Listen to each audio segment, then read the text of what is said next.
Wow, what a film.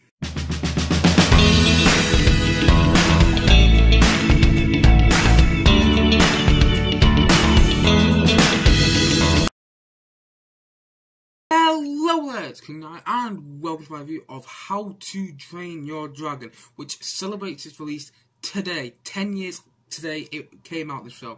This film today is 10 years old. Wow. And this film is one of my all-time favourite films. I've just got to say this now, before I even get into the review, before I even get into the cast and crew and stuff. I just absolutely adore this film, and I am shocked that I did. I only saw it last year. I remember someone recommended it to me a while ago.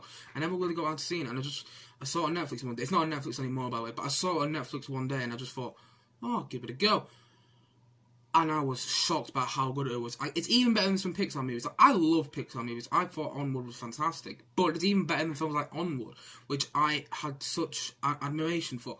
And, yeah, I just had to say before getting into the review, I think this film is incredible. It's honestly one of my all-time favourite films. It's definitely either my favourite or second or maybe third favourite animated film. I'd probably have to really think about that one. But this film came out on March the 31st, 2010. 10 years today. Wow. And the film is directed by Chris Sanders and Dean Debois. Side note, Chris Sanders also went on to direct Call the Wild, which came out this year, which also stars Harrison Ford, by the way. And I thought that film was delightful. It's a really wonderful film, and it was delightful. It was heartwarming stuff. I actually had quite a lot of fun with that film, and I didn't think I would. And he also went to that. So that's Chris Sanders. He went to go and direct Call the Wild, which there's a bit of a link there, you know. But anyway, the film is directed by Chris Sanders and Dean Debois, and stars as Jay Baruchel, didn't say his name, America Ferrera, Jonah Hill. He's a pretty famous actor. T.J. Miller from Deadpool. He was in Deadpool films. Kirsten Wiig, you know, she's been in quite a lot of films, as well as Carig Ferguson and Gerald Butler. And Gerald Butler is like the action man. And by the way, he plays this massive Viking in the film. He is absolutely. I just find it so funny that Gerald Butler plays this Viking. And basically, the film. I'm not going to go into nitpicks of the plot, but I'm going to give a basic view of the plot. But basically, the film is about Jay Baruchel. I think that's how you pronounce his name. I might be wrong, but for the sake of the video, that's how you pronounce his name. Jay Baruchel plays Hiccup. Hiccup, the boy who lives in Berk. And basically, in Berk, Berk is full of Vikings, and all they do is hunt down dragons for a living. And that's basically all they do to get food, to live, and everything. That's what their living is. But Hiccup is kind of an outcast, despite being the son of Gerald Butler's character, this big Viking. I forgot his name is now, the big Viking. Despite being the son of him, he is an outcast and is a misfit in Berk.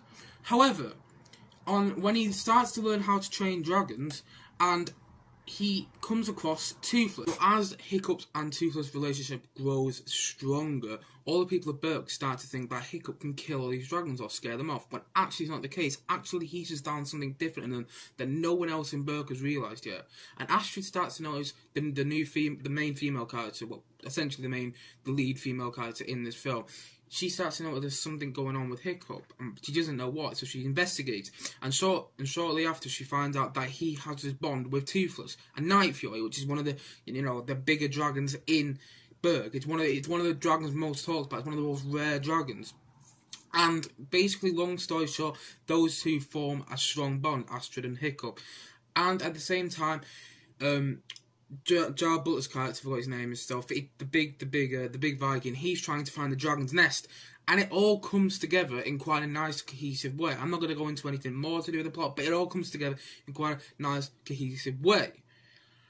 And there's a lot more that I've missed out. For example, there's other stuff that's gone with, like the dragon, the Vikings that Hiccup trains with and stuff. But there's a bunch of stuff I've missed out. But I love this film. It is so good. The heart of this film, at the heart of all the How to Train Dragon films, is the relationship between Hiccup and Toothless. I reviewed How to Train Dragon: The Hidden World, the third and final installment of the trilogy, a while back. I think did it in February. And actually, I did that one a year after it came out, which is odd because I'm doing this review 10 years after the first one came out. I had to wait till 2012 to review the 2022 to review the second one. Anyway, but yeah, basically it's just a wonderful film, and the heart of it just compelled me so much. Like, you have this relationship between Toothless and Hiccup that just develops throughout the whole film, and it's like the beating heart of the film. Whenever you see them on the screen, it's so delightful. You're involved in their relationship. You see their relationship, blossom throughout the film. You see Hiccup's character development go throughout the film because of his relationship with Toothless. You see his relationship with Astrid grow a lot more. And one thing I have to mention is the score. The score, he's done it now. John Powell. He also did the score for Solo Star Wars Story, by the way, and I thought the score for Solo Star Wars Story was fantastic. Not a massive fan of the film, but I thought the score for that film was fantastic. He did the score for this film, and the score in this film is soaring, and I mean soaring. You have so many flight sequences where you have John Powell's score just soaring. I mean soaring in the background, and it really does catch me so much. Like, when I bought the soundtrack, I like the score that much. The score to How to Train Your Dragon is fantastic. One of the best scores I've ever heard, ever. I'm surprised it didn't get more praise when it comes out. Probably the best score of the trilogy. Let's not say that his score for How to Train Your Dragon 2 and How to Train Your Dragon The Hidden World aren't bad, but this one is definitely strongest. Honestly, from the moment you go in, you've got the main motive of the film, which is the main theme of the film. You've got the main theme of the film, got underlining. And then you got this big orchestral score going on with the opening sequence, and the opening sequence just throws you in. That's another thing that I like about this film so much. It just throws you in. It's literally like, here, take my hand, you're coming with me, and we're into Berk, we're into this world. You see them fight the dragons, and that's how it leads to Hiccup's and Toothless' relationship. Now, I didn't go into the nitty-gritty stuff of the plot, because there is a lot that I missed out. I'm not going to lie, for example, Hiccup's relationship with all the other Vikings that he's training with. Again, another fantastic part of the film. There's just so many fantastic parts of the films, and I'm not the only one that thinks this. Look at the Rotten Tomatoes score, look at the IMDB score. Honestly, this film is incredible in my opinion. If you haven't watched this film, I highly do recommend it. I also think the sequels are very good. Not as good as the first one, but very, very good sequels, considering they're sequels. Jay Baruchel, you can really believe, like, voice acting for me, I think voice acting is just as hard as real acting. I know people will disagree with that, but I think it is.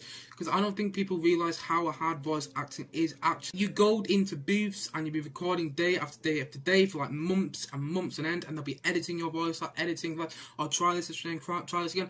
And you really, that's not an easy experience. Like Tom Hanks even said when he was voicing Woody in Toy Story, that's not an easy experience to be voicing a character for that long. And I think Jay Baruchel, who voices Hiccup in this film, I think he's great. You can really believe he's a miscast. So I'm not criticising him or anything just because of his voice, but you can really believe he's an outcast in Berk. And the film's just animated so well. The direction of the film's great. Even though it's an animated film, the direction of the film's great. The animation is beautiful in the film. There's so many scenes where you could literally pause and go, wow.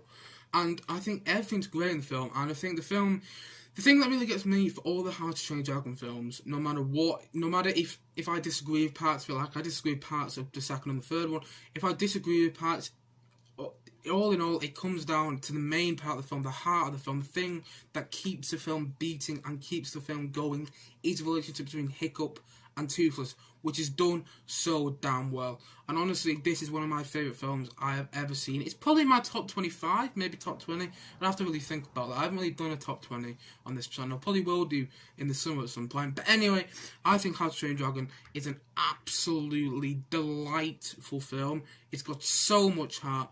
The voice acting's great, even from Gerald Butler, who's trying to do a Scottish accent. Not succeeding, but trying. And everyone else is great in the film.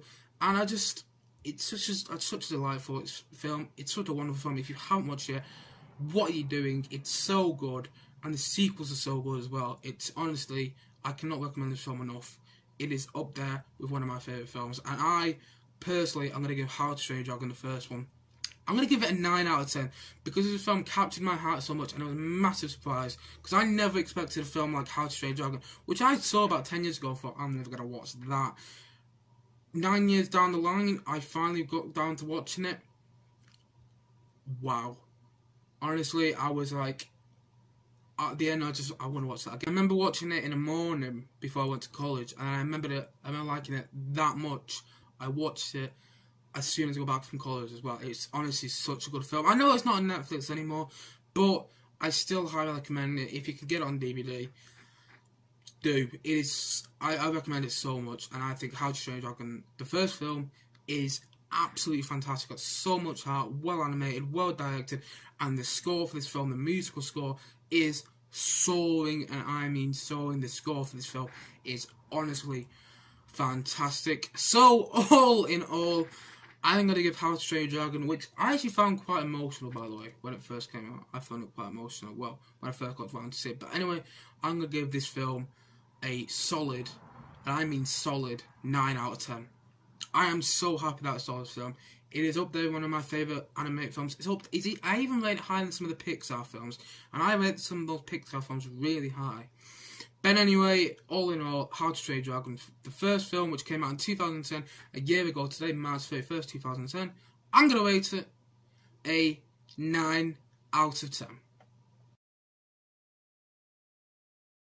Anyway, guys, what do you think of How to Train Your Dragon? Do you love it, do you hate it, or have you just not watched it? And if not, why not?